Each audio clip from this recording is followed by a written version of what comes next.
સુરતના કાપોદ્રા પોલીસ સ્ટેશનમાં સરદારના નિત્ય સ્વરૂપદાસ સ્વામી વિરુદ્ધ અરજી બાબુભાઈ ગજરા નામના વ્યક્તિ દ્વારા કરવામાં આવી હતી।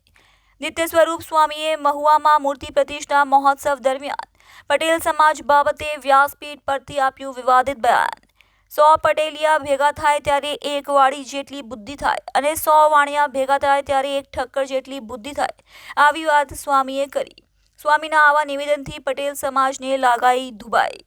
આ બાબતે સ્વામી સામે કાર્યવાહી કરવા બાબતે બાબુભાઈ ગજરાએ કરી કાપોદ્રા પોલીસ સ્ટેશનમાં અરજી। 100 પટેલિયા ભેળા થાય ને ત્યારે એક વાળી જેટલી બુદ્ધિ થાય અને 100 વાણિયા ભેગા થાય ને ત્યારે એક ઠક્કર જેટલી બુદ્ધિ થાય। અને ઠક્કર છે બાપ। મારું નામ બાબુભાઈ નરસિંહભાઈ ગજેરા।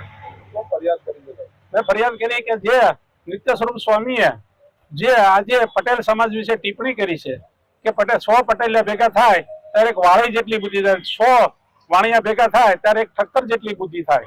તો આ પટેલ સમાજની જે ખરેખર એને અવગણના કરી છે અને પટેલ સમાજ જો આ રીતે કરશે તો પટેલ સમાજને બદનામ કરવાના આવા સ્વામિનારાયણના સાધુઓ કરી રહ્યા છે।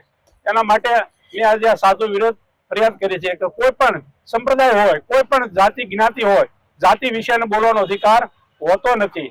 માટે આવા લોકોને ખરેખર ભગવાધારીઓને બદનામ કરવાને ઘર ભેગા કરવા જોઈએ। જય સરદાર, જય ઉમા, જય માં ખોડિયાર।